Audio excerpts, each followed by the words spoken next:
Good afternoon, and thank you for attending the City Council meeting for the City of International Falls for Monday, May 20th, 2019.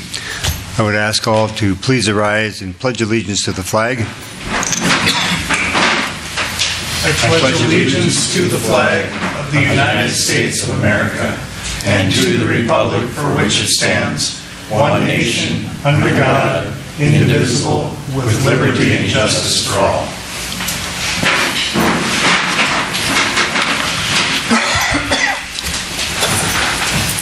Thank you. I ask the Administrator to note the roll call with all members of the Council present. Move to the agenda, and we have 3 additions to the agenda. Item number 3 under new business is to a resolution approving an application for an exempt permit for a raffle for the Rainier Recreation Club. Item 6 is to acknowledge retirement of Sergeant Troy Thielander from the International Falls Police Department.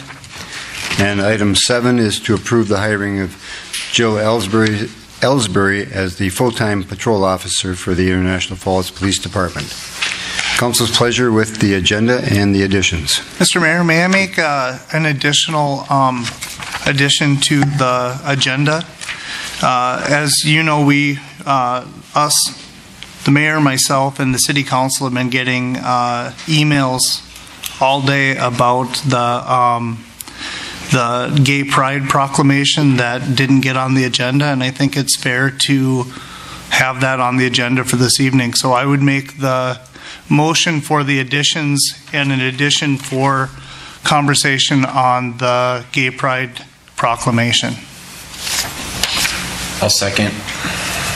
Okay, we have a motion to approve the agenda with the additions, and in addition, the discussion on the Gay Pride proclamation. Is that correct? Mr. Mayor, may I? Please. I motion that we accept that agenda item, but not accept the agenda yet. I have another motion for the agenda. Or I second that, as long as we can add an additional motion on the agenda. On the agenda after that is discussed, if that makes sense. After the agenda is discussed, or you want that part I have an additional item I would like to add to the agenda, so I am seconding the motion? Councilor Droba's motion, but with the caveat that we don't approve the agenda on the vote. Does that make sense? No. I don't. Okay, let's just go to discussion and I'll talk about it there. All right, we have the agenda before us with the additions, those 3 that are listed, and then we have the motion to include the Gay Pride proclamation discussion. Okay, Mr. Mayor. Please. May I make a motion? Did you second the motion? I just seconded his motion. All right, thank you. Can I add a motion? You can amend the motion. I'd like to amend an agenda item.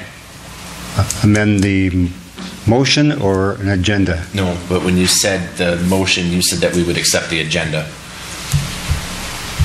Well, that's what I understand the motion was to approve the agenda. I believe what the issue that Councilor Kraus wants to bring up is he would like to amend the motion or amend the agenda to add an additional item. After? Yes. So what item would that be? I would like on item 10, I would like to amend the approved payment to Forest Hill Cemetery from $5,000 to the, going back to 2018 to the $10,000. And you could do that now, or you can do that when we come to item 10. Let's do it when it comes up then. That'll work. You can amend the item at that time also. Okay, perfect. All right. Will do. Thank you. Okay. Sorry, further discussion with regard to the agenda or the additions? Chair would then call the question. Aye. Aye. Aye. Aye. And I would vote yes. Motion is carried. Agenda is approved with the additions. Thank you.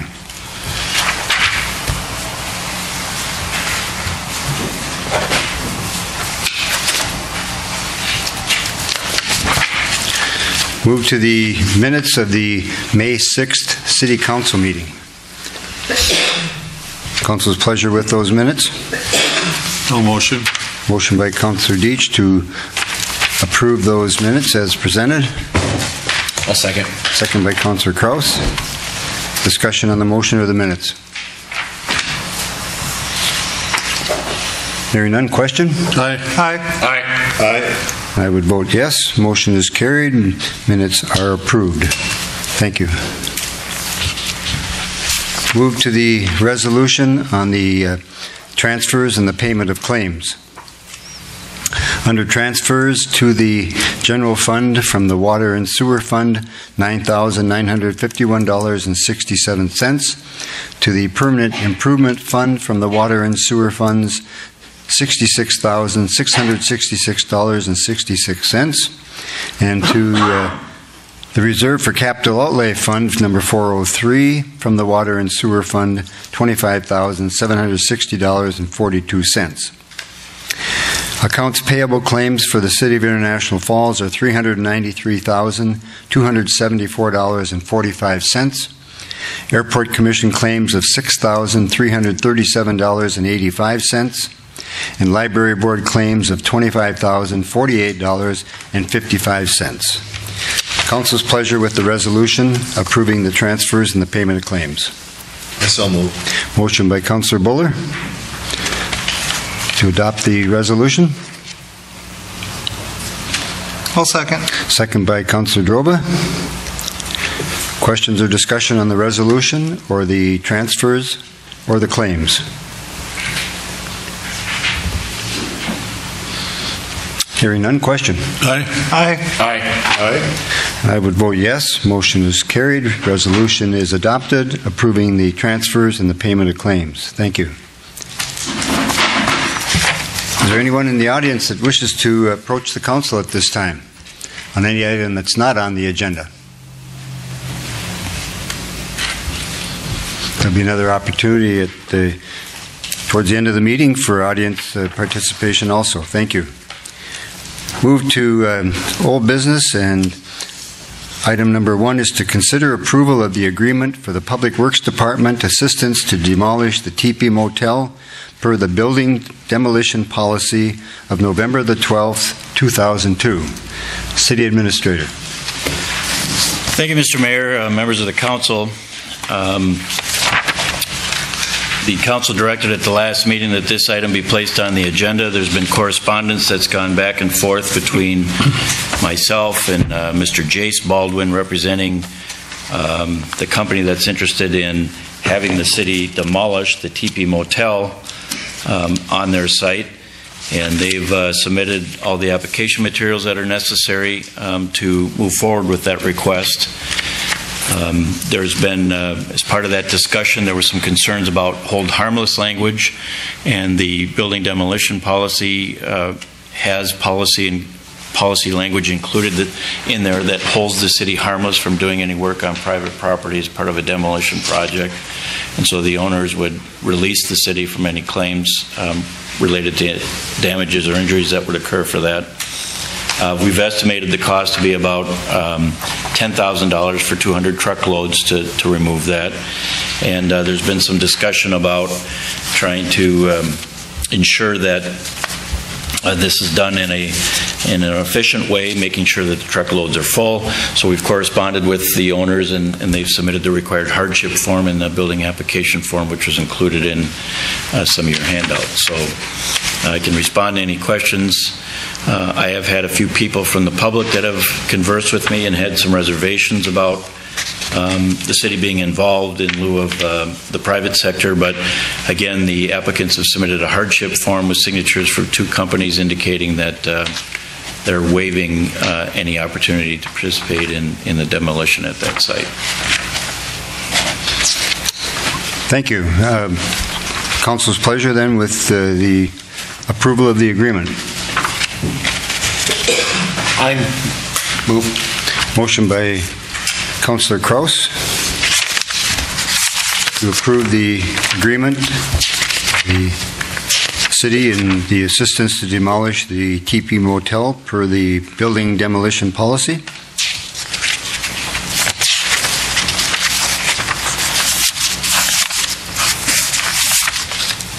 Is there a second to the motion?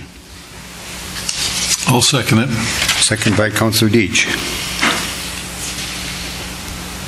Okay, with motion and second, is there discussion or questions of the city administrator? Councilor Deitch, please. I was approached by Jim Linham, and he expressed an interest in the demolition, that evidently he was not approached, and he feels he's been left out of any involvement that the city is with demolition, and he might consider something like this.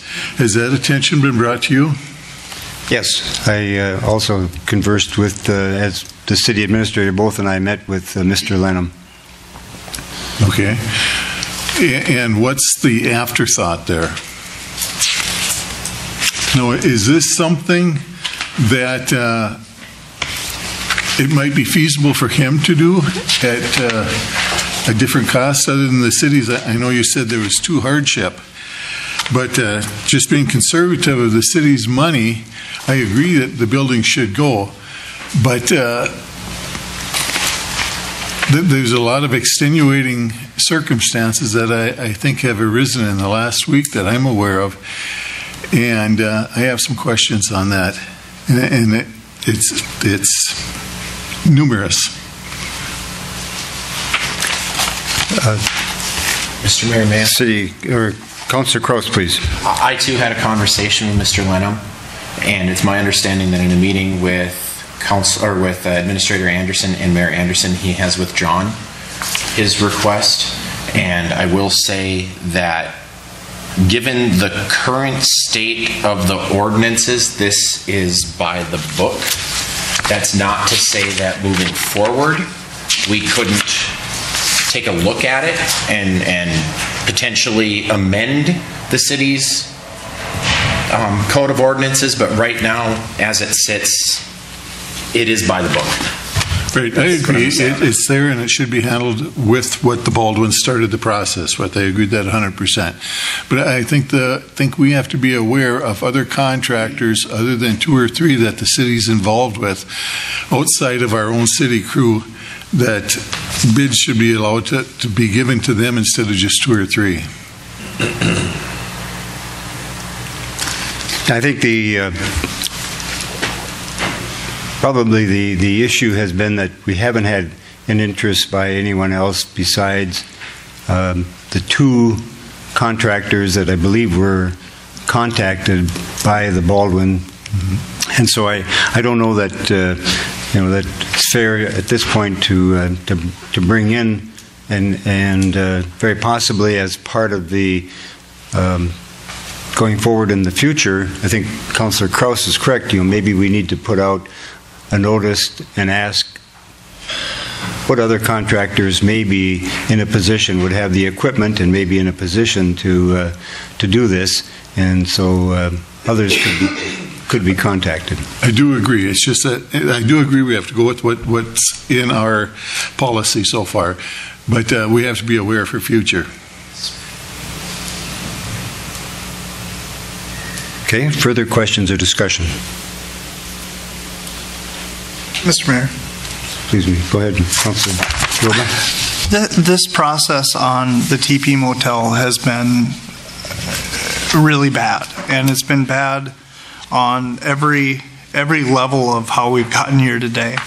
I realize I was not at the meeting at the beginning of May, but what I did request before that is that this came to a committee level so we could have a frank discussion with the Baldwins before it came on the council level. And here it is before us on the council level. It wasn't in our packet. We're getting a piece of paper, or not a piece of paper, but a handful of emails, a letter that's been written, and a copy of the city's policy. And we legitimately got it at 4:15 today before our council meeting. We haven't had a chance to discuss what Councilor Deitch has been discussing today. There's other circumstances that have come up that in the past couple of weeks that have been talked about. I too have been in contact with Jim Lenham. I came back from vacation. I had 2 phone calls. One told me, as a citizen of International Falls, on absolutely no way does the city pay for the destruction of the TP Motel.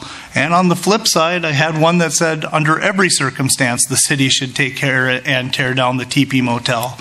My issue is the process has been broken. There's been conversation between city staff and the Baldwins. The city council itself has not been involved in those conversations. As a general rule, I do believe that the council should allow our administrator and the city attorney to work on contracts and work on stuff on the behalf of the city. But with that being said, I've said all along, this is a big deal, and I really think that the city council needs to be more involved on this particular thing, because this isn't a simple economic boom. We don't know we're going to be paying a nice chunk of change out of city taxpayer money to tear down the building. And if that's what has to happen, that's what has to happen to move forward. But there is a question on, I don't think we've ever formally had the conversation at a meeting, but there's been questions on, did they get a better deal because they had to tear down the building? We don't know that. We haven't had that conversation. We haven't had the conversation on what are the goals for economic development moving forward? Are they building on the property? Are they not building on the property? And if those conversations have happened, they've happened between the administrator and the attorney. But the council itself, unless I'm the only one that feels that I'm in the dark on this one, I'm in the dark on this one. I really don't know what we're doing. We have something that came to us, which is important, and it is a fundamental piece of our community moving forward. It is a major highway coming into International Falls, and it has looked like crap for some time, and that is not on the Baldwins. There was a fire. Someone had to do something about it, and I give them all the credit in the world for taking down the top piece, which is hands down what looked the worst. But I don't feel comfortable taking this on tonight. I don't feel like I have enough information. There was a email that was out there that questioned some stuff on the right-of-way on the property. All I want to know is what's happening moving forward, and I don't feel comfortable on making any movement on this evening. With that being said, I think we need to do something about it very soon. But I don't feel comfortable, and I really wanted to have a conversation with everybody so the council was up to speed on where we're at. Okay, now that we have first and second, can this still be tabled for the time being? Certainly. I would like to I see think the city administrator was trying to follow the direction of the council at the last meeting in trying to have something prepared. New information has arisen. I guess I'd like to see it tabled. What's the new information? Do you want to come forward and speak, please?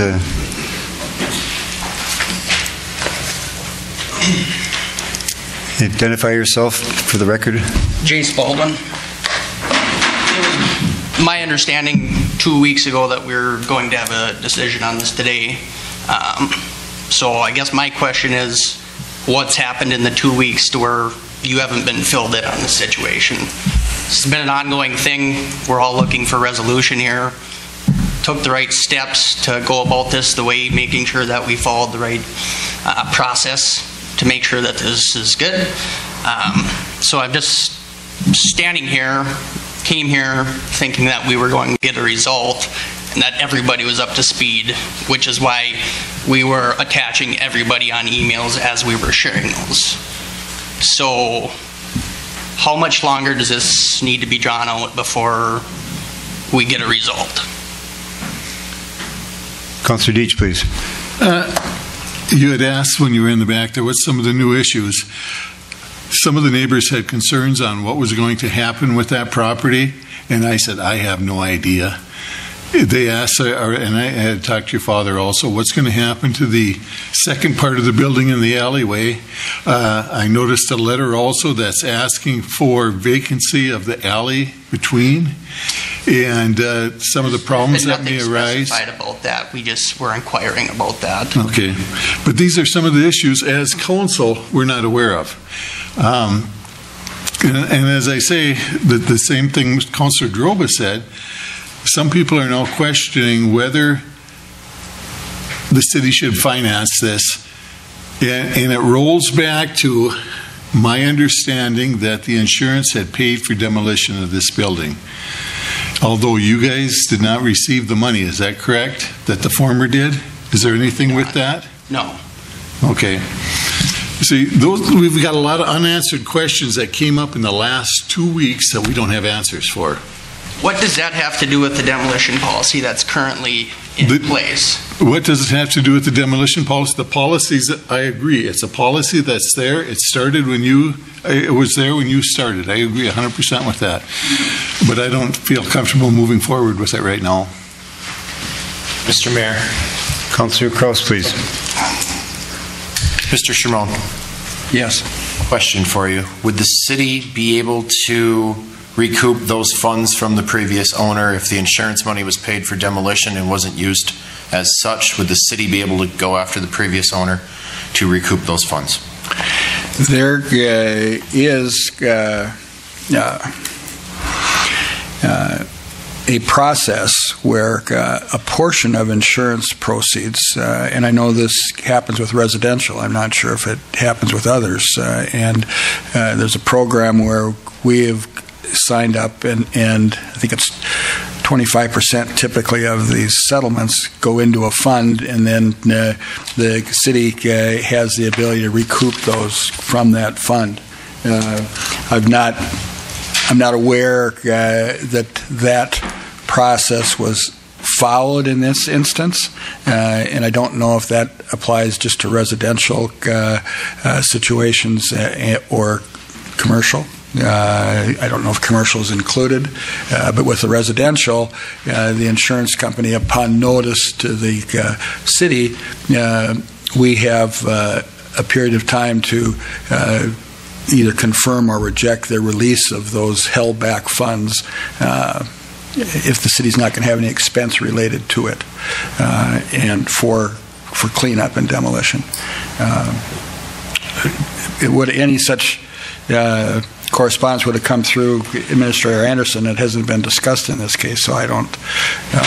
And there was a period of time where, for whatever reason, somehow International Falls had been omitted from participating in this program, and I think it's since been added because we recently, on a recent fire, and Kelly's not here, but we did have the issue and had correspondence as to whether or not the city was going to have any cost related to that demolition.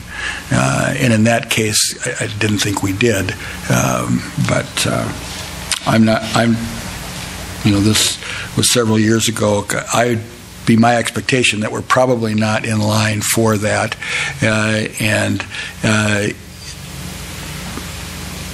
I'd have to do some research before I could give you an opinion as to whether or not I thought we had any ability to recoup funds from a property owner. And it's my understanding that that building was highly encumbered, and also typically those banks or mortgage companies that would have those encumbrances would also have liens against the property, and insurance proceeds typically have their name on it as well, and they have to participate in a settlement. It's my understanding that, at least based upon the information I have, which is limited, that there weren't any excess funds that the former owner has put in his pocket. So I don't know that there would be, my guess is that it'd be highly unlikely that we'd be able to recoup any monies back from that former owner, but without further investigation, I couldn't give you a definitive answer. Thank you. I guess my other question is, why would we receive a proposal from the city with terms that we agreed to with just a minor tweak to some language, and per the email saying we'll take this as acceptance and we're bringing this to the meeting Monday? That we received a proposal, we've been going back and forth on this. I can't talk to every one of you. I'm talking to whoever, and of the understanding that that information is being relayed to you guys So we're here today to come to a decision, I guess. So, I mean, would you like me to have a conversation with everybody and bring you up to speed, or can we all be on the same page? Because that's actually the reason why I'd emailed back inquiring about where we were at on this, to make sure that we had our ducks in a row for this meeting today.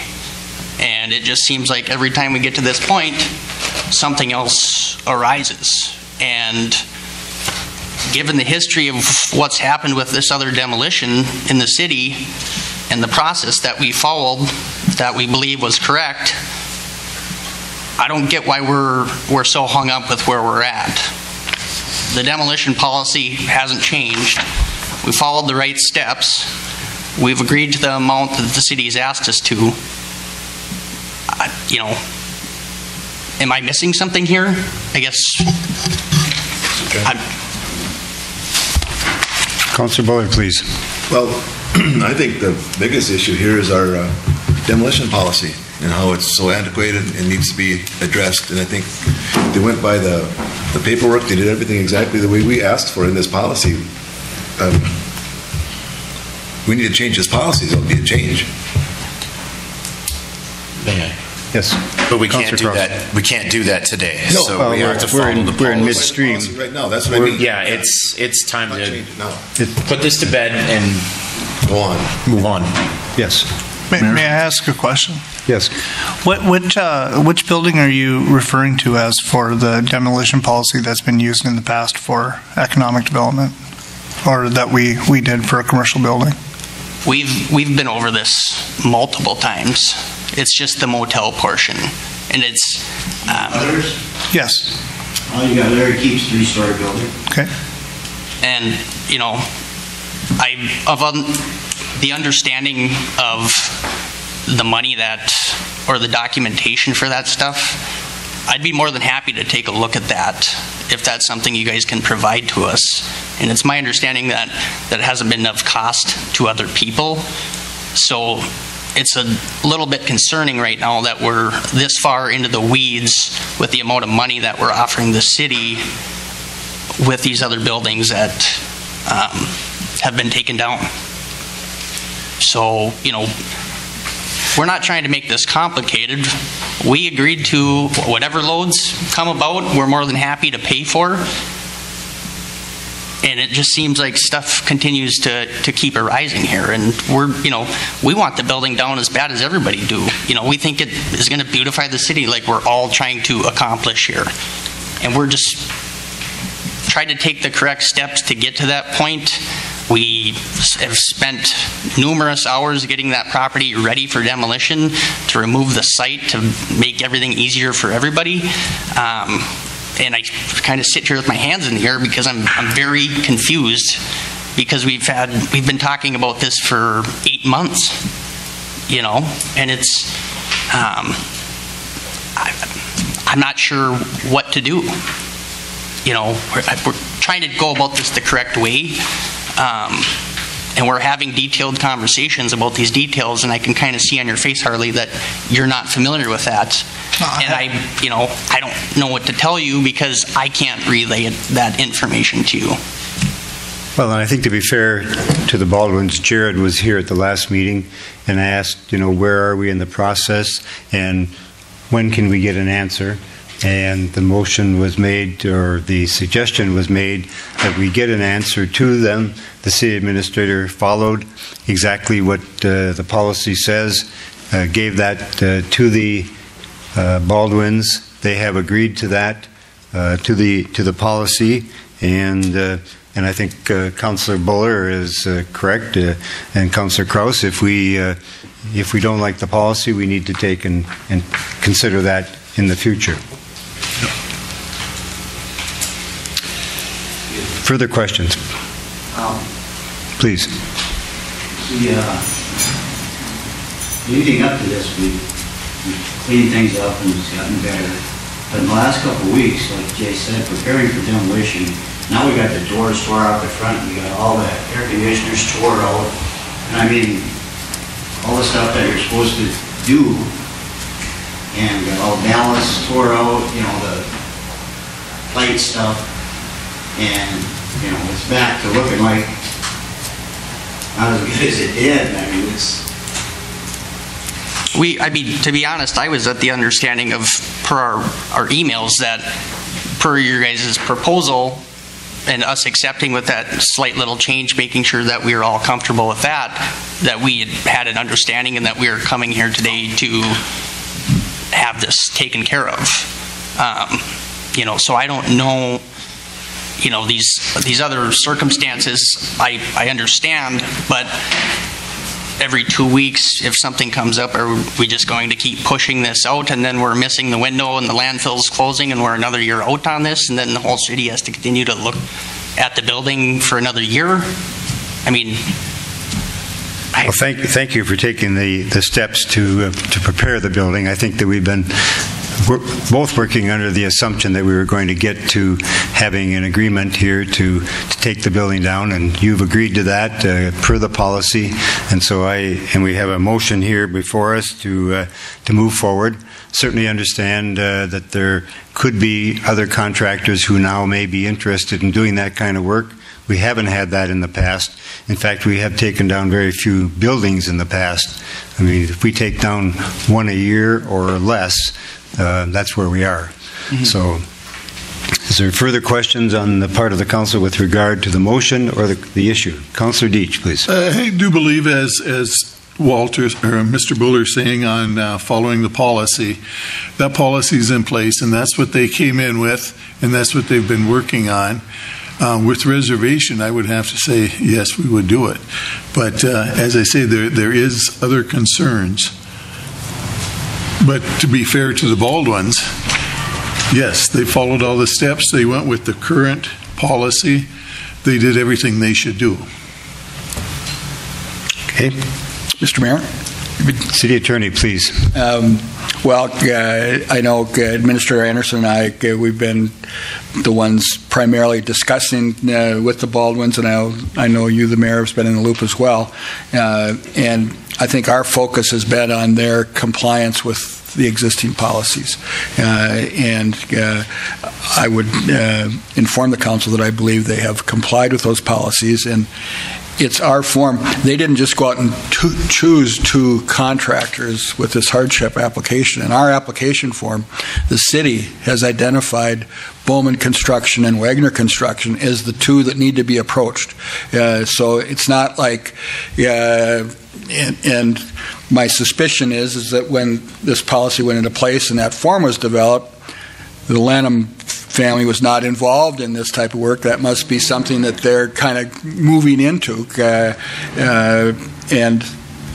I also would say that the policy has to be complied with for the council to consider granting the hardship. You're not required to grant the hardship just because they complied with the policy. However, I think the Baldwins, in the discussions that I've been involved with, have been led to believe that if they follow this policy, that they would receive this assistance at this price. So I think that although perhaps not legally required to approve this, I think that there's been a lot of money expended by the Baldwins in expectation that this policy would be followed as written if they complied with it. It'd be my recommendation that the council approve this. I think that they've been patient. They've gone through a number of extra hoops and waited. And to this point, there probably hasn't been any hardship to them because the demolition, the site wasn't able to receive the goods. But now that will soon be able to do that. And after some prior projects that have been approved by the city, this project would come up, I'm assuming, within the next month or two anyway. And again, the removal, there's certain things that are required of a property owner to prepare for a demolition by, removing white goods and various things that might be in a building. It sounds like they've done that.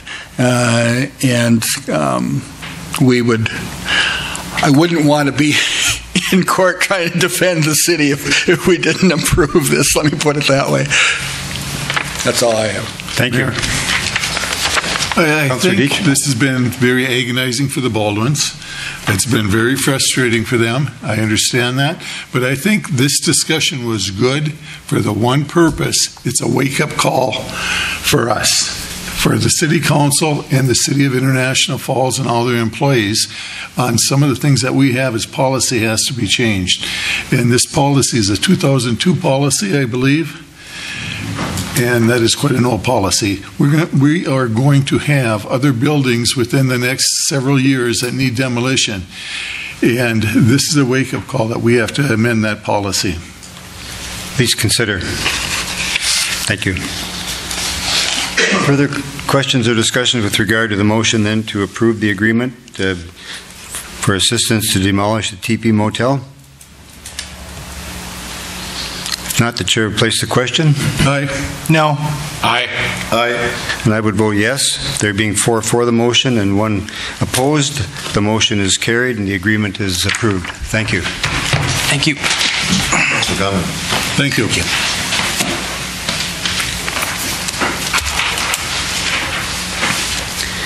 Move to new business. Item number 1 is to approve the request of the Hardwick House for the use of Smoky Bear Pavilion and 18 picnic tables on May 30th, 2019. So moved. Motion by Councillor Kraus, second by Councillor Buller. Stay here, Ron. No, you got it. Wear my mental health shirt. Oh, very nice. Questions or discussion? Question. Aye. Aye. Aye. Aye. And I would vote yes. Motion is carried, and the use of the pavilion and the picnic tables is approved. Thank you. Item number 2 under new business is a resolution approving an application and permit for a 1 to 4 day temporary on-sale liquor license for the Rotary Club of International Falls at Smoky Bear Park for July 3rd and 4th. I'll make the motion. Motion by Councillor Deitch. Second by Councillor Buller. Discussion on the motion or the resolution? Seeing and hearing none, question. Aye. Aye. Aye. Aye. I would vote yes. Motion is carried. Resolution is adopted, and permit for the liquor license is approved. Thank you. Item number 3 is the new item to the agenda, and that's a resolution approving application for an exempt permit for the Rainier Recreation Club to conduct a raffle on June 22nd, 2019 at the Elks Lodge. Your pleasure with that? So moved. Motion by Councillor Kraus. Second. Second by Councillor Deitch. Discussion on the motion or the resolution? Question. Aye. Aye. Aye. Aye. I would vote yes. Motion is carried. Resolution is adopted. Permit is approved for the raffle on June 22nd. Thank you. Item number 4 under new business, authorize the police department to use Smoky Bear Park for the National Night Out activities from 4 to 7 p.m. on Tuesday, August the 6th, 2019. So moved. Motion by Councillor Droba. Second. Second by Councillor Buller. Discussion. Chief, did you have any comments you wish to make with regard to that? I know it's been a very successful event through the years. Yeah, it has been. We And- hope that continues, so yeah, we'd like to use the park again. Very good. Thank you. Further questions or discussion? Question. Aye. Aye. Aye. Aye. And I would vote yes. Motion is carried. And approval for use of the park for the National Night Out is approved. Thank you. Item number 5 is a resolution approving the Public Employees Retirement Association Police Officer Declaration for part-time patrol officer Scott Worley. So moved. Motion by Councillor Kraus. Second. Second by Councillor Buller. Questions or discussion? Question. Aye. Aye. Aye. Aye. I would vote yes. Motion is carried. The approval for the Public Employees Retirement Association declaration for Scott Worley is approved. Thank you. Item number 6 is new to the agenda, and acknowledge the retirement of Sergeant Troy Thielander from the International Falls Police Department after 24 years of service, effective the end of the day, May 31st, 2019. Last day of work would be May 2nd, 2019. I'll make the motion. Motion by Councillor Deitch. I'll second. Second by Councillor Kraus. To acknowledge that retirement and thank Sergeant Thielander for his service to the city as a patrolman and a sergeant in the police department. Chief, any comments that you wish to make with regard to this? Well, it was kind of a surprise. So Troy went a little younger than I thought he would, but a lot of experience that he'll take with him. But yeah, thank him for his service. He did a great job for the city. Thank you. Other questions or discussion? Question? Aye. Aye. And I would vote yes. Motion is carried. Acknowledgement of the retirement is approved. Thank you. Item number 7 under new business is to approve the hiring of Jill Ellsbury as the full-time patrol officer from the list of eligibles effective June 1, 2019. So moved. Second. Motion by Councillor Kraus, second by Councillor Buller to approve that hiring. Questions or discussion? Question? Aye. Aye. And I would vote yes. Motion is carried, and approval of the hiring is completed. Thank you. Item number 8 is to consider continued participation in the Northeast Minnesota Home Consortium Joint Powers Agreement. So moved. Motion by Councillor Droba. I'll second. Second by Councillor Kraus. Questions or discussion?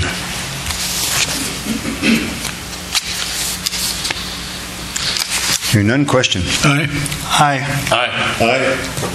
And I would vote yes. Motion is carried, and participation in the Northeast Minnesota Home Consortium Joint Powers Agreement continues. Thank you.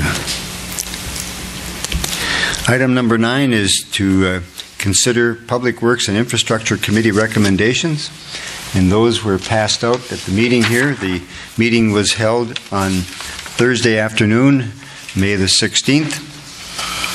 The first of those recommendation is just that we had a visitor from the Department of Natural Resources, Forester Ben West, and he talked with regard to the potential loss of the ash trees in the community. We are estimated to have over 15,000 ash trees, mostly on the boulevards of International Falls. They were planted there some over the last few decades because of the Dutch elm disease, and now with the emerald ash borer moving north, we know that it's in Duluth at this time and could be making its way here, primarily through firewood. Is the way that the borer is making its way, and so certainly something to be concerned about. We think that his recommendation is that we would adopt a tree ordinance for the city. Public Works is prepared to work on those kind of things. Also, that the Budget Committee would consider placing some money to begin replacing ash trees with some other species. And so that's just an information piece for the council. The tree ordinance would be something that could be considered under the Land Use and Legislation Committee. The committee recommends to the City Council approving an expenditure, some hundreds of dollars, for the street commissioner to purchase the flowers for the groups to plant at the 11th Street and Highway 1171 garden, and at 11th Street and Highway 53. And council action is required for the expenditure of those funds. I would make the motion at this time to purchase those flowers. Motion by Councillor Droba. Second. Second by Councillor Buller to approve the street commissioner purchasing the flowers for those gardens in the community. Questions or discussion? Mr. Mayor? Please. I just want to publicly thank our street commissioner Brokaw for taking this one on. We know the Men's Garden Club has disbanded, and Councillor Deach said, well, someone's got to do this. So he reached out to the school. He reached out to a handful of organizations, as I understand it, and the DARE program with our new full-time officer, Ellsbury, is going to have the DARE students take care of the garden across the street from the school, and the other one is going to be picked up by the Ladies Gardening Club. So he reached out to some individuals in the community, hopefully that they can do the same quality work that the Men's Garden Club has done for so many years. So I just want to publicly thank him for reaching out so that our city beautification doesn't slide. Thank you, Councillor Droba. Well stated. Further questions or discussion? Not question? Aye. Aye. And I would vote yes. Motion is carried and approval is given for the purchase of those flowers. Thank you. The next recommendation to the City Council is the Public Works Department has an opportunity to purchase a used portable 50 kW generator for $18,100 from Magnus Incorporated. Purchase comes with a 300-hour warranty, delivery, and training. Suggested that the funds could come from the sanitary sewer capital outlay account, or if the city receives reimbursement funds from the emergency monies that we might be eligible for from the state for last year's windstorm, that monies from that could also go towards this. But we would leave that to the administration department to determine that. Council's pleasure then with the purchase of that used 50 kW generator. So moved. Motion by Councillor Buller. Second. Second by Councillor Droba. Questions or discussion? Not question. Aye. Aye. And I would vote yes. Motion is carried. And the purchase for the 50 kW generator for $18,100 is approved. Thank you. The next recommendation to the City Council is to purchase 2 5-horsepower electric pumps from Electric Pump Company for use in the Flame Lift Station. The 2 pumps that are there would be moved to another location. And the cost of the 2 are $35,751. The pumps are of a new variable speed type. They believe that there's going to be significant cost reduction in utilizing those pumps. Minnesota Power is willing to pay for the difference between $16,000 and the $35,751 if they can monitor the use of the pumps for 1 year. So I think it's a good opportunity for the city to pick up some outside dollars to help with that and possibly learn something on the new variable speed pumps. Council's pleasure with that? Motion. Motion by Councillor Deach to approve the purchase. I'll second. Second by Councillor Kraus. Questions or discussion? It was the only item we had on our agenda at the Public Works meeting that was a no-brainer. It was the only one that didn't have a ton of discussion with it. It's fantastic to be able to get that kind of cost savings. So. Okay. Further questions or discussion? Question? Aye. Aye.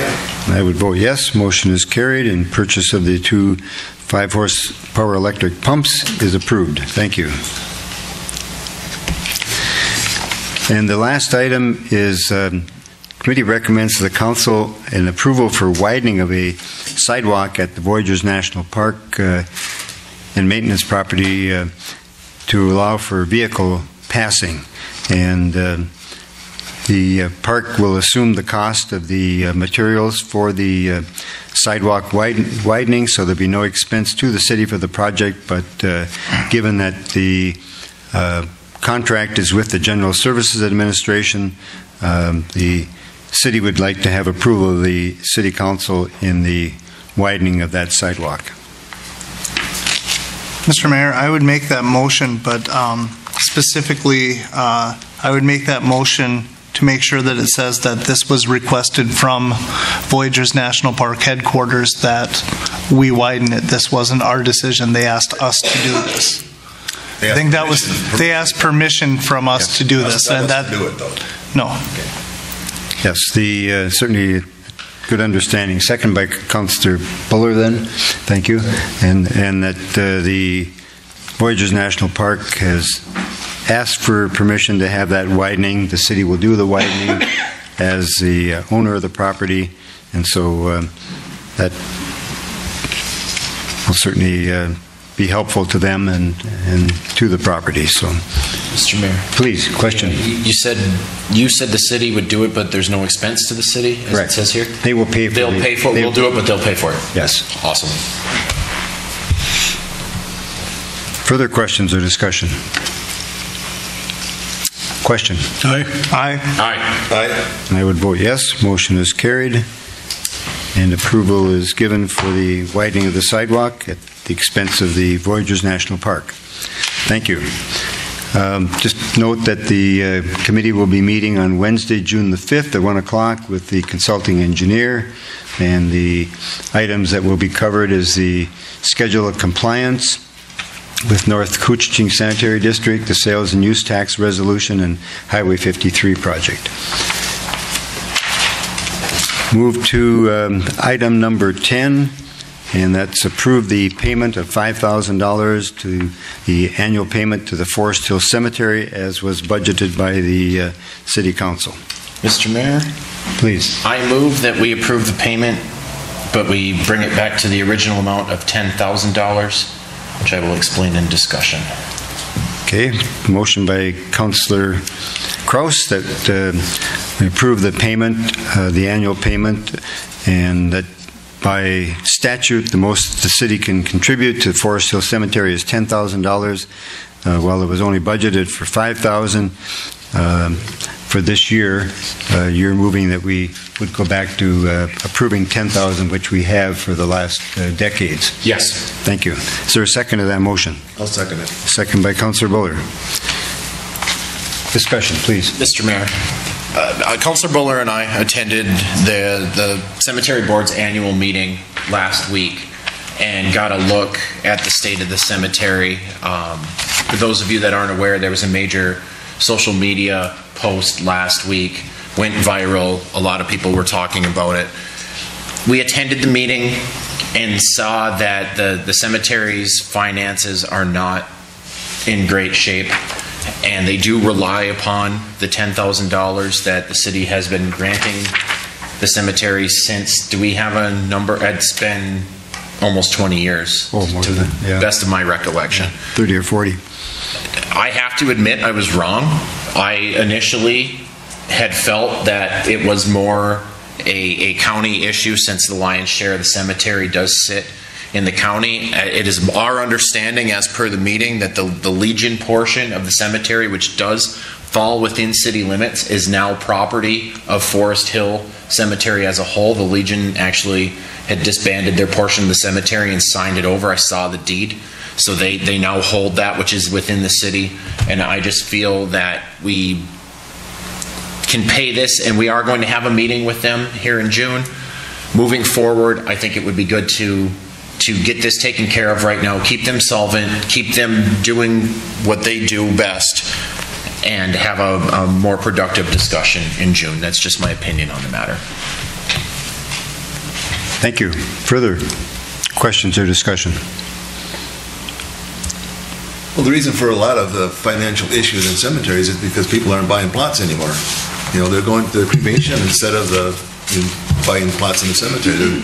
They show that their plot sales has gone way down. I think last year they said, what, 19 maybe? I think that was something like that. And I know that if they were to, say, hand the keys to probably the county first, but then it would most likely be argued that we would have to take it. I don't believe in my heart of hearts that we could provide all the maintenance and do everything they do at the cemetery for $10,000 a year. That's just my opinion on the matter. I could be wrong, but I don't think we can run the cemetery for $10,000. So it's a small price to pay to keep it off of our plate, if you will. Councilor Droba, please. And I'm only playing devil's advocate. I will support the motion on the floor. The question I have, though, is it's not an International Falls or a Coochin County issue. This is a national level issue where people are not being buried, people are not purchasing plots. So if we give the additional funds this year, how much farther does that get us down the road? I mean, if we do this every year, $10,000 is not going to be enough to fund with less and less people being buried. So how long are we just pushing this down the road until we ultimately get it back anyways? And I don't disagree with that. The only thing I will say is they're in the process of seating a new board, and Councilor Buller and myself are on the board. We added another member at our meeting last Wednesday. They're currently looking. So it is my belief that we now have an opportunity to look at everything and maybe enact some change. It's just that right now, to take away that additional $5,000 to get them through 2019, I feel like it buys us maybe some time to look at what we can do, and I do have to agree with you. At some point we may end up with it. I don't know, but in the interim, it gives us an opportunity to kind of look and not have to worry about this year. Look at it and see if there's things that we can do to help raise money and raise funds. And we do have that meeting coming up, and I just feel that by doing this, we're showing that we're making an effort, and I think it'll bring everybody to the table with a clean slate, and we can move on and look at new revenue streams or different ideas. I can't really share some of the ideas here. It's not public information yet, but just know that we as a board are meeting and are looking, and we're all well aware of the financial situation that the cemetery's in, and we do need to do something about it. But I just think this is, in the interim, this will help. Okay, thank you. Further questions or discussion? City Administrator, please. Thank you, Mayor, City Council. I just want to bring to the Council's attention that in my report, I'm going to be talking with the Council about the reduction in tax revenues that the city is going to receive in 2019 as a result of a revaluation of the property at Menard site. So we're going to see about $102,000 less in revenues than what we had budgeted and anticipated when the budget was approved last December. I would just emphasize that when we prepared our budget last September and approved it finally last December, we had intentionally reduced the amount from $10,000 to $500 or to $5,000 for the Forest Hill Cemetery. So it's I'm going to be looking hard to try and scratch where we can make reductions to make up for the $102,000 that we're not going to be receiving this year and had budgeted for. So this is going to contribute to that uphill climb. I'm just making that comment. Thank you. Councilor Droba, please. Just a side note on, if we're talking about finances, earlier this evening we approved tearing down the TP Motel. There's going to be costs that are incurred in that we're not budgeted for, and I think it's going to be to the tune of $30,000 or $40,000. So where are we going to come up with that money? I mean, we just approved that. We got new microphones for the city, and I was part of that one too. We are going to be incredibly over budget this year.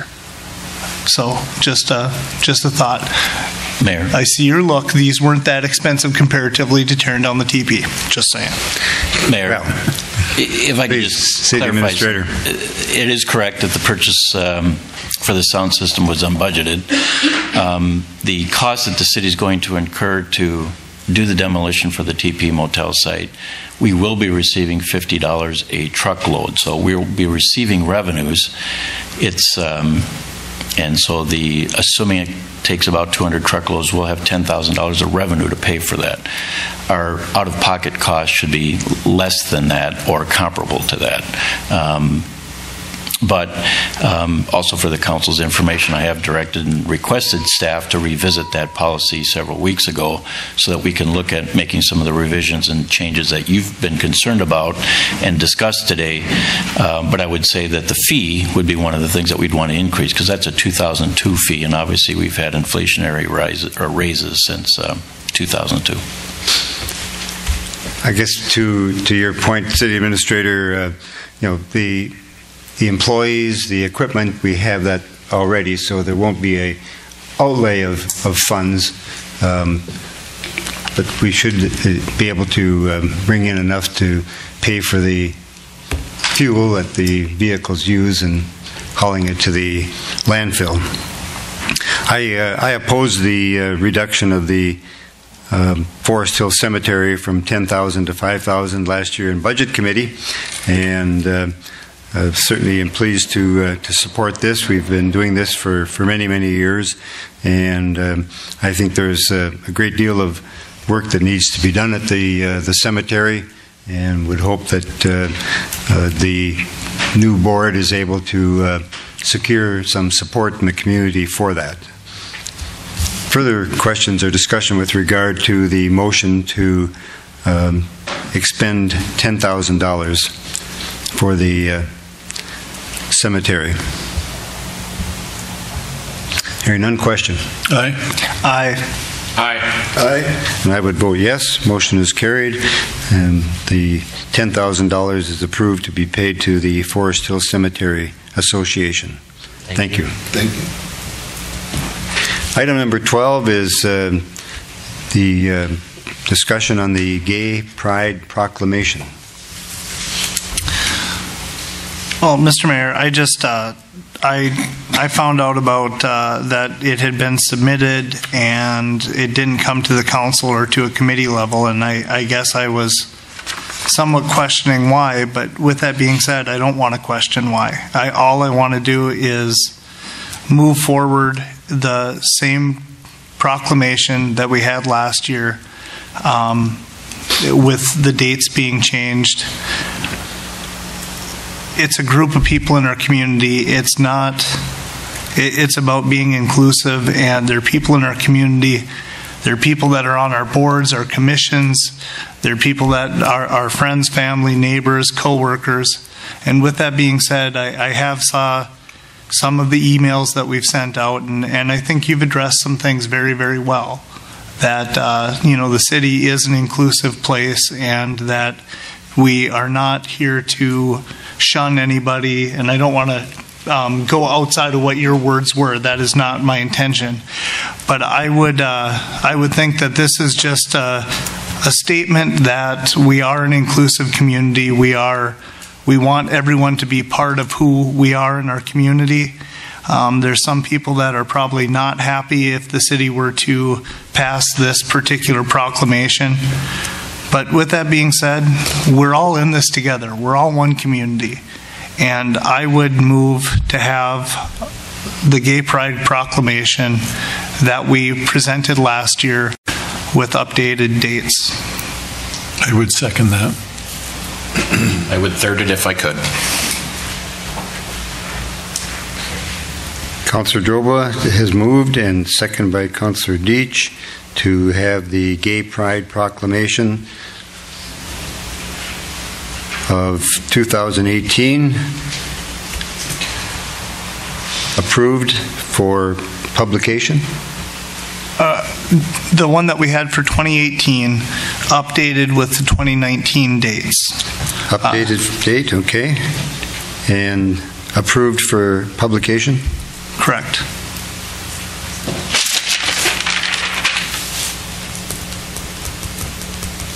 Okay. Discussion. I guess, go ahead. Sorry. Councillor Kraus, please.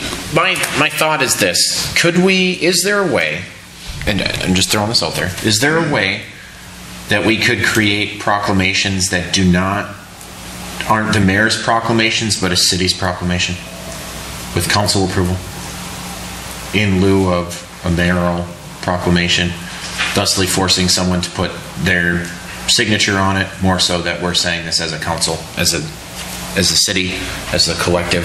Does that make sense? Councilor Droba. To me, that makes perfect sense. I agree with that idea. I think that it's the city that's saying this. It isn't one individual person, and not to take any power away from the position of the mayor, but I think it's the city that's saying that everyone's welcome. And maybe we don't do a mayoral proclamation. Maybe we do a city proclamation. I don't know, still for production or for publication. But I just think it's the right thing to do. We also do St. Thomas School, domestic assault. I mean, there's so many great causes that we have in our community, and I think that we have to be inclusive, and we have to do this. City Administrator, please. Thank you, Mayor. One option that the City Council could consider is adopting the same language in a resolution form versus a mayoral proclamation, and they've indicated in their correspondence to the city that either is acceptable to them. And we can put it in resolution form versus a mayoral proclamation, if the council would prefer to do that. Amend or?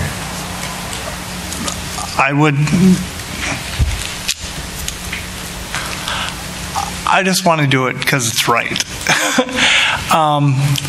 I think in a resolution would be very acceptable. I would amend to make it a resolution rather than a proclamation, and change the wording of the resolution to similar to what we had for the proclamation last year. And then we don't publish resolutions. Under the circumstances of where we're at today, I'm fine with that. Okay.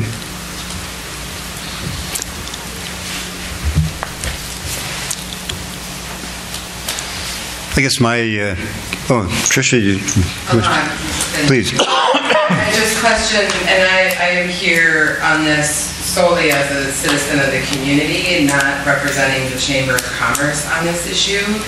And I acknowledge, while I don't live in the city limits of International Falls, my address and the perception begs to differ, as your sphere of influence often is much larger than your boundaries and borders are where you go.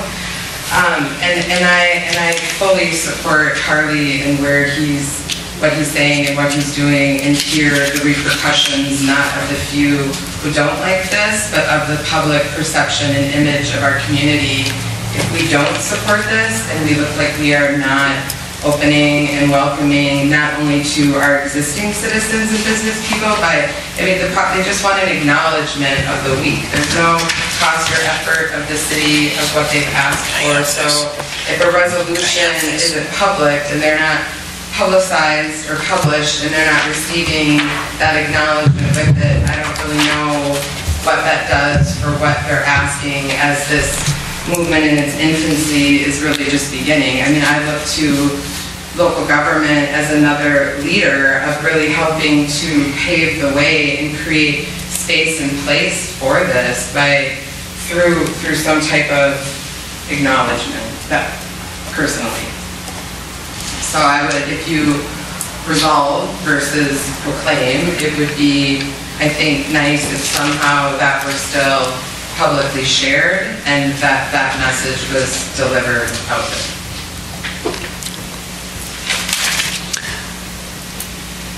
I guess the points I would care to make with regard to the resolution or a proclamation is that there are different lifestyles, and folks can choose whichever lifestyle they wish. I would like to better understand whether or not there really is folks who are not welcome in the community, or that they don't believe that they are included, because I don't know that. I guess I agree with Councillor Droba in that I think we work with folks no matter what their lifestyle. I don't know that I point them to committees and so forth, and so they're certainly welcomed in every facet that I can think of in the community. I think there's others on another side of the issue in lifestyle, and they are asking, why wouldn't you do that for both sides then? And so I think that that's a fair question from both sides of the issue. So why do we need to adopt a resolution for one and not the other? Why do we need to publish a proclamation for one and not the other? So I guess if there's someone that's being discriminated against, if there's someone that's being harassed, I will be the first to move in and defend them, because I do not want to see that in this community.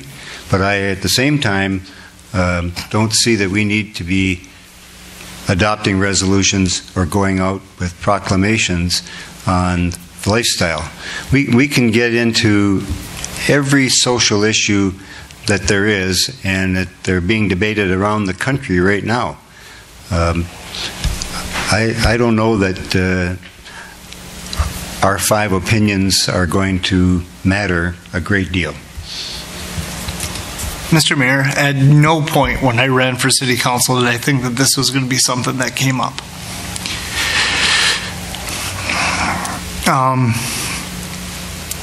We discuss a lot of things. We have, I can't believe I'm getting emotional on this. I have family members that have left this community because of this particular issue. We've had people that have left because they were not accepted in their workplace. We have people that work for the city. And gay pride, legitimately, I had to look it up today because you are a horrible human being. Whatever, it's my job. Like I said, we talk about stances, and we talk about domestic violence and things like that. So I had to Google it today. I had to figure out why we were so important about a gay pride stance. So here's what it is.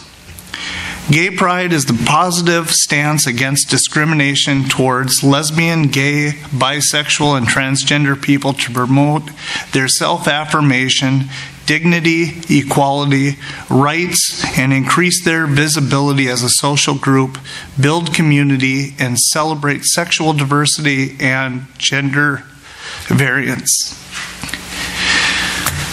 We are a small community in northern Minnesota, and if we can't make a stance that we want our people to feel welcome in our community, I mean, we've missed the boat. And I realize there's some people that are not going to be okay with this, but you know what? We want them too. We want everybody here. We try to promote economic development, bring people to our area. We want to be a vacation destination. We want to have beautiful houses. We want to have a lot of stuff here, but we don't want to promote every lifestyle that we have. It's a lifestyle, and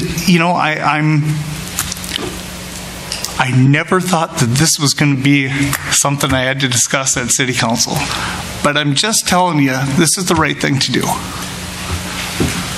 Councilor, I think that there are times that proclamations and resolutions are helpful. I think you mentioned one of those on domestic violence. I certainly think that there are times that we need to educate citizens on that. I'm sorry, I don't know that we need to with regard to this. I don't know anyone that has left the community because of being discriminated against in a workplace or harassed or anything else. I know that earlier this year had a group, and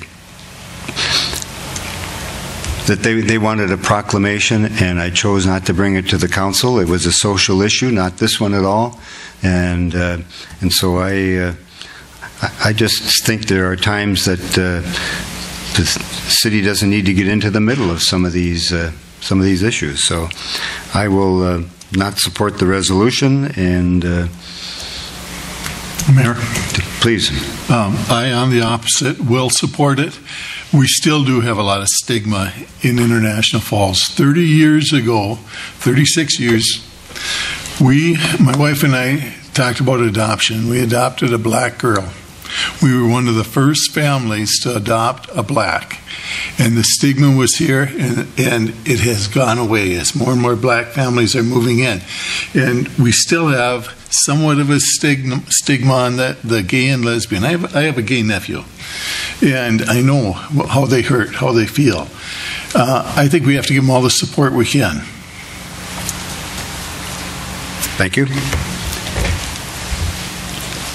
Further questions or discussion with regard to the motion then to adopt a resolution updating the proclamation and the date of the resolution from the proclamation of 2018.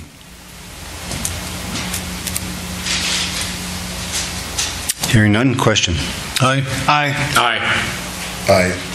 And I would vote no, there being 4 for the motion and 1 opposed. The motion carries. The resolution is adopted.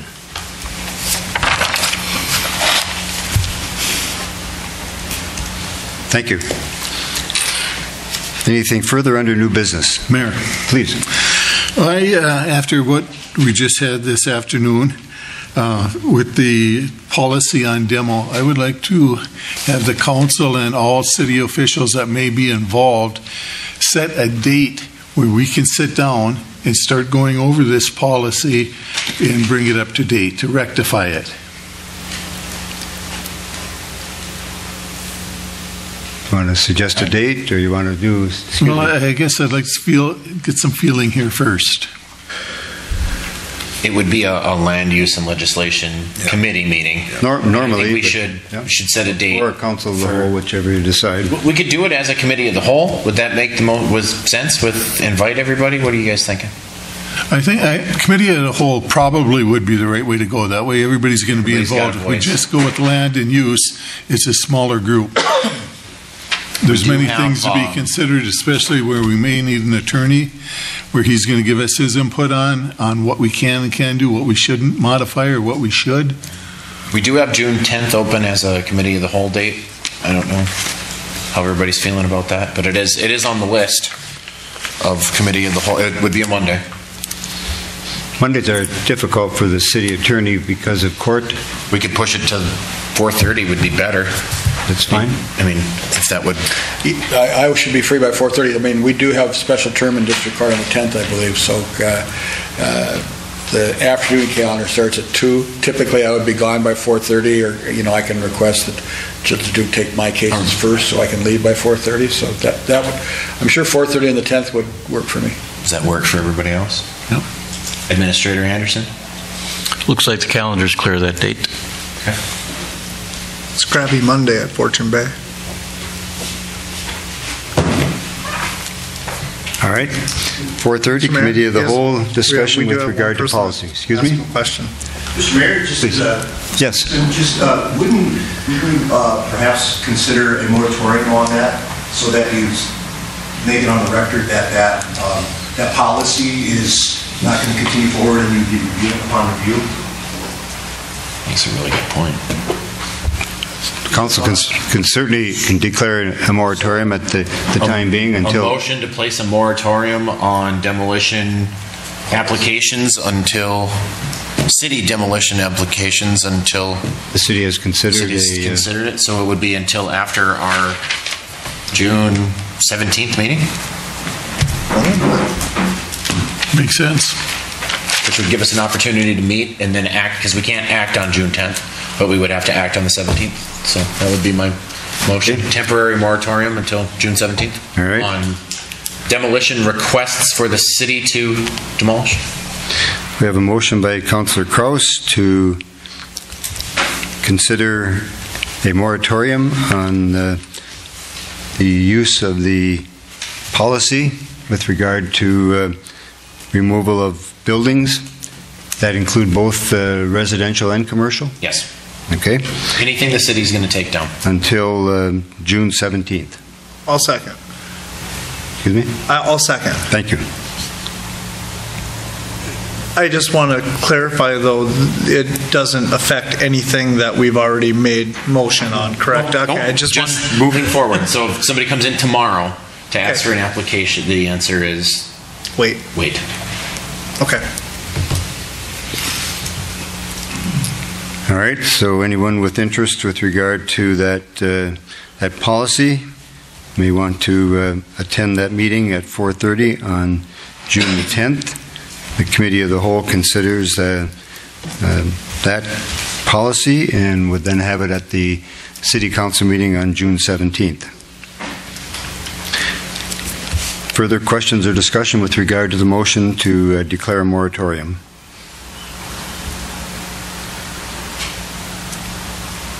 Hearing none.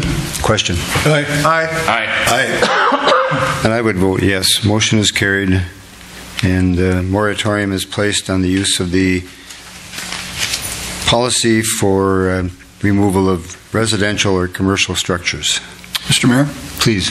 Just with regard to that Committee of the Whole meeting, we're going to want to make sure that both Ted Brokaw and Kelly Myers and probably Adam Manassa can all be there, because their input will be critical. Definitely.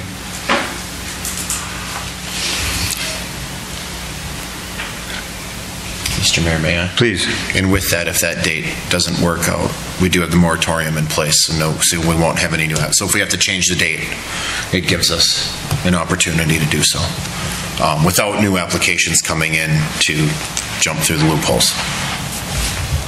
Thank you. I think the moratorium's a great idea. It's a good thing we have an audience. Thank you. All right. Further under new business. All right, we'll move to reports of boards, committees, and department heads. City Administrator, please. Thank you, Mayor. As I mentioned earlier, the county board took action and had actually authorized the county assessor and the county attorney to negotiate terms with Menards regarding a reduction in their property valuation and through tax court, and that reduction actually resulted in a $102,129 in less tax revenues that the city is going to receive in 2019.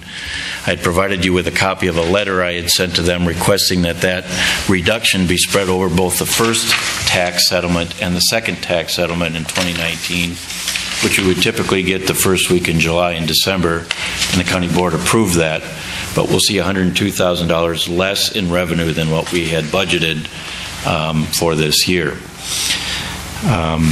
So I'm bringing that to the council's attention, and at some point I'll be working with staff to try and look at ways we can reduce our expenditure budgets to try and make up for that $102,000 in lost revenues. I don't have any, it's a significant amount of our budget actually. When we typically levy, we increased our levy 9%, which generated $203,000 in new money. We're only going to see half of that with this change. So I want to work with department heads and see where we can come up with some proposed reductions in our expenditures and then present that to the city, probably at a committee of the whole meeting. So either June 3rd or June 10th, we might like to have a conversation with the council about that if I can come up with some recommendations that soon.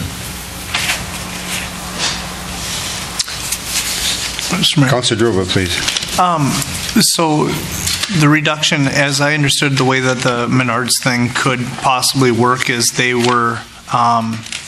could be reduced over the course of the last 4 years. Is that like 4 years that we're paying them back, or we're not going to receive this year, or is that going to be moving forward 100 and some every year?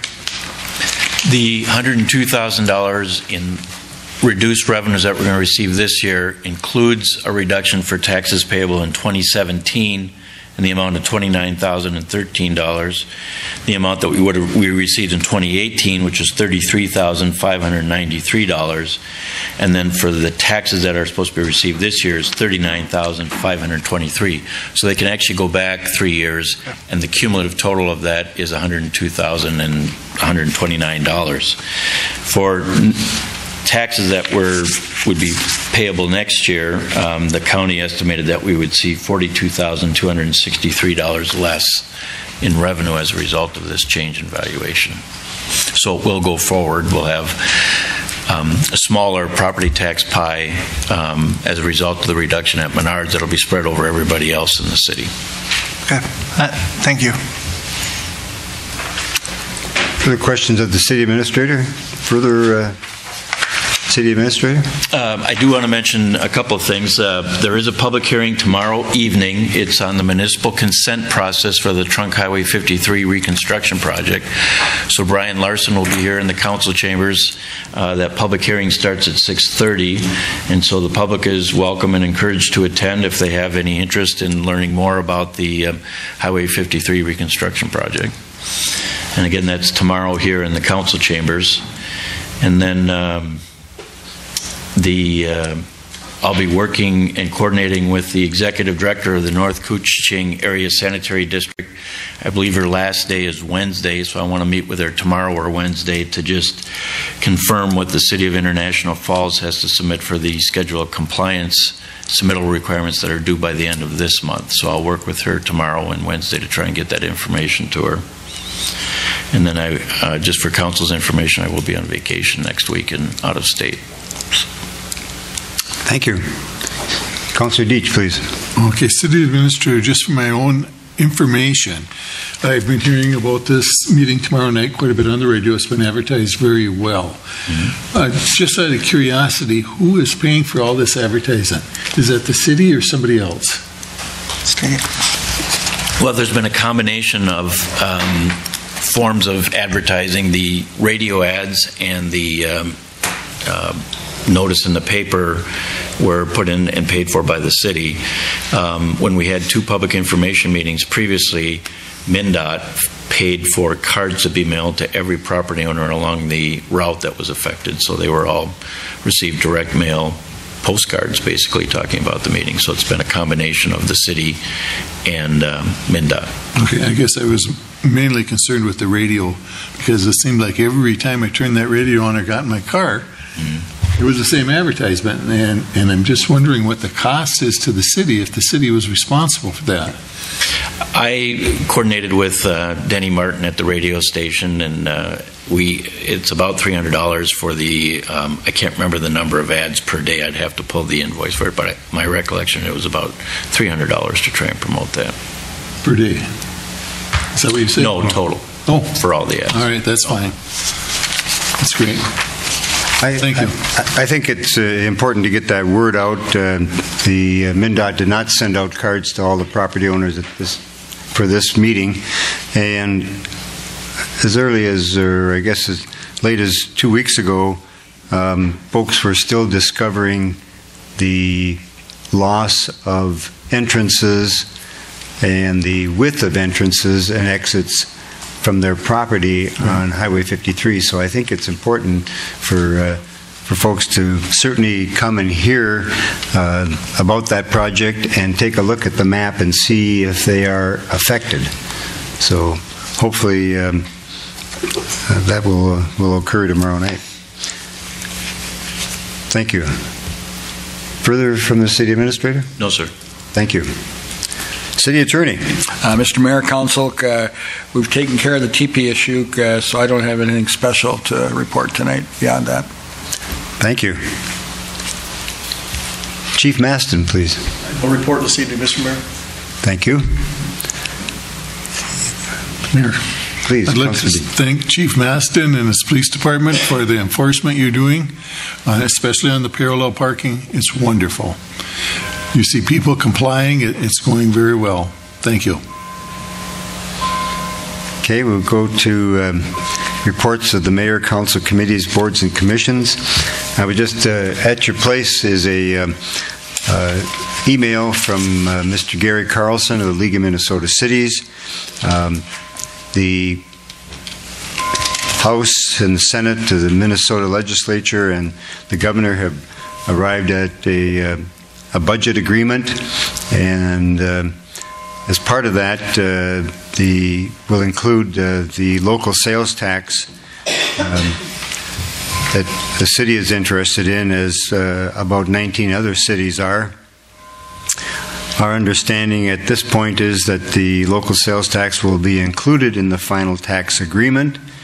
Don't know that there's going to be any further changes by the committee, and the conference committee is supposed to meet at least one more time, I believe, before 5 p.m. today, so hopefully they've met and there were no further changes.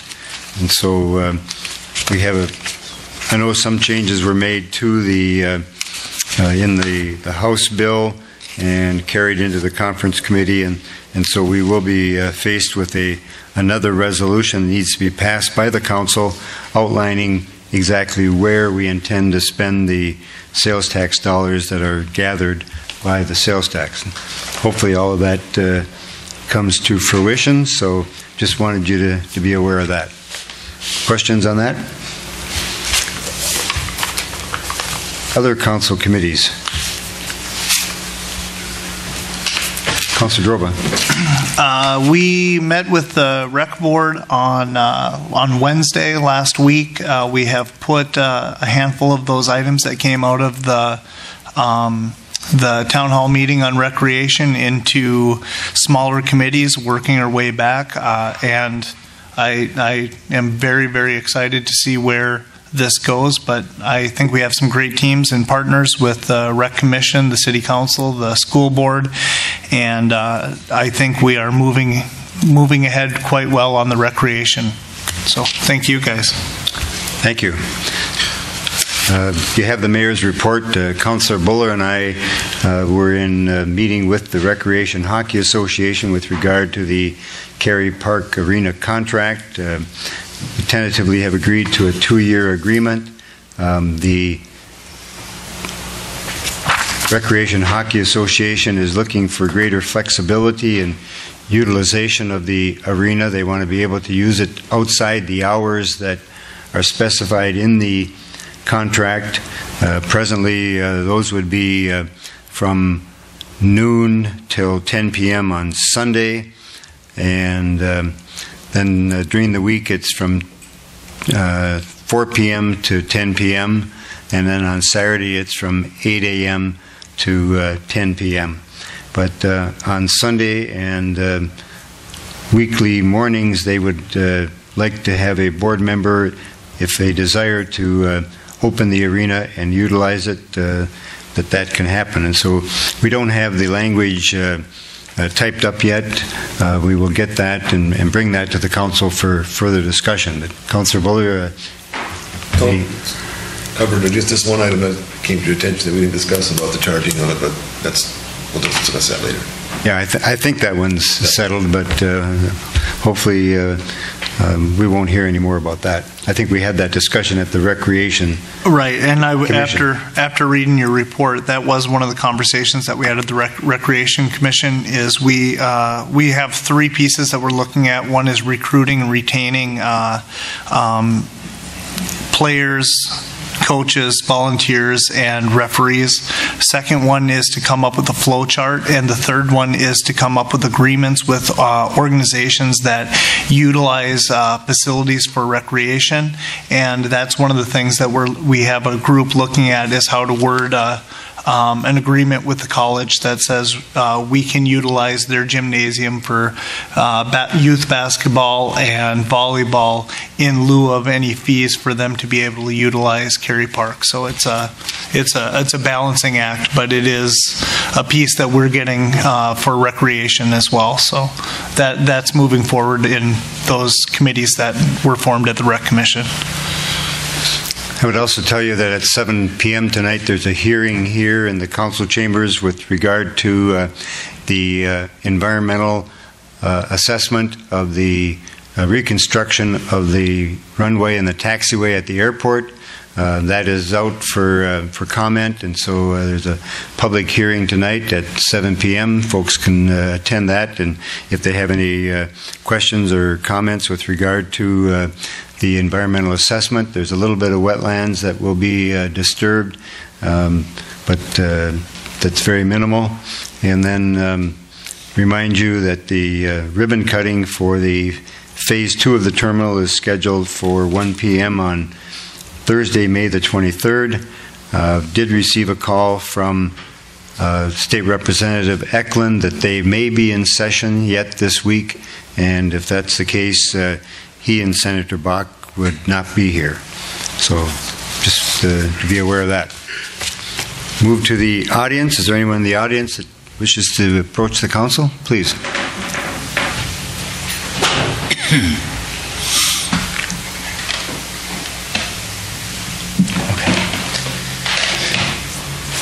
So I have two things I'd like to bring to the council quickly.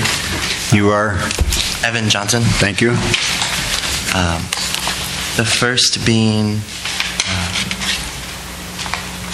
the rental vacancy rate. So I have here the 2019 City of International Falls portion of the Coochin County Housing Study from January. In it, it states that there are 8 vacancies in subsidized units, a total of 265. I noticed something from this study is there's no actual way to consider in any study the number of citizen-owned rental properties. The city has no way of keeping track of the number of people who rent out their houses or rent out little townhomes. So with that being said, I've noticed and done some research into other cities who enact a license program for residential landlords, which in order to rent a residential property, you must file information with the city regarding the property, the condition of the property, and contact information for you and the tenants, allowing studies like this to accurately show the total number of rental properties in town, not just including the larger apartment buildings. So I was just thinking that this, recommending that the city look into that in regards to maybe putting this program into place, whether there be a fee for this license or not, just to gain the contact information to allow a better representation of the community and what's available for renting. And the second thing was mentioned by Councillor Deitch earlier, a disconnect between the council and even city employees, but it stems as far as Coochin County, as far as I know, talking to community members, and I've met with a few people from the county and the state. I would like to see the council hold a public meeting. I believe that I know council gets paid $300 a month, and you get paid $350 a month. I feel that to devote your time to the city adequately, that is insufficient. I don't feel that for that amount of money, somebody could accurately and entirely focus all of their time and effort into a city. I do know that some of you do that quite well at the current stand, but for future people, or even current, I'd like to see that. So if the council could hold a public meeting to address the amount of money or the position of councilors, just to allow you to devote more time to the city, I guess is what I'm saying.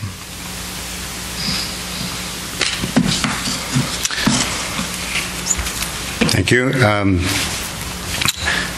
I guess I would ask the city administrator, I know we have a list of the rental properties, at least those who have given us their names, so I think we have a fair number. And since we changed the way that water and sewer bills are collected, we have found additional owners of rental units, so that our list is, I'm not sure what percent it is complete, but I would guess that it's in the a very high percentage of the units that are rental units we do know of. Who is the renter? Mayor, I think effective January 1st, as I recall, the council did require that rental properties, that the landlords assume the responsibility to pay water bills. So we've seen additional properties we've become aware of additional properties that are rental properties versus owner-occupied and not occupied by a tenant or a renter. So that number is going up.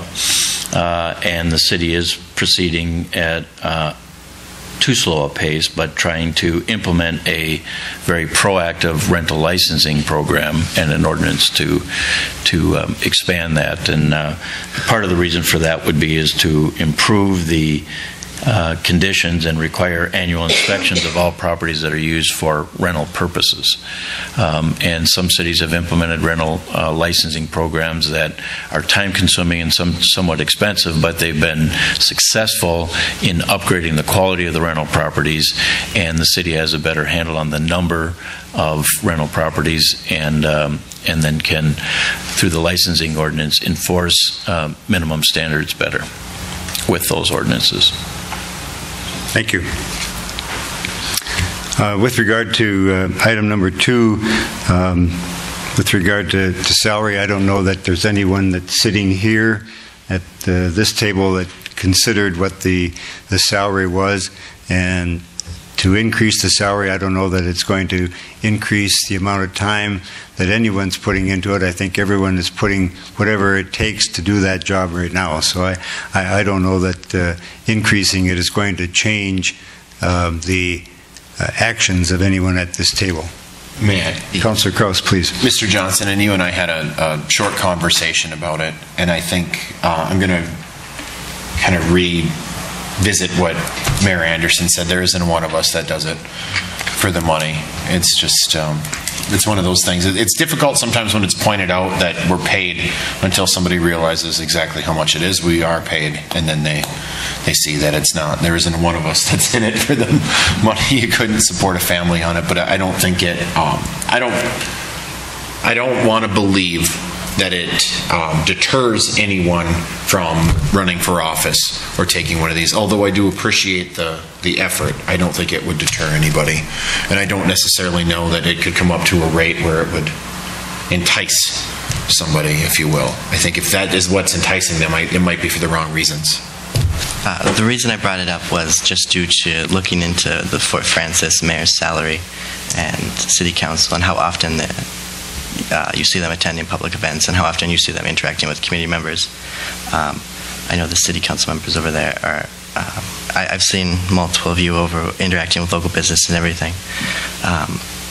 But that would be why I brought that point up, is just looking at Fort Francis's general government system. Appreciate it. Thank you. Thank you. Further, anyone that wishes to address the council?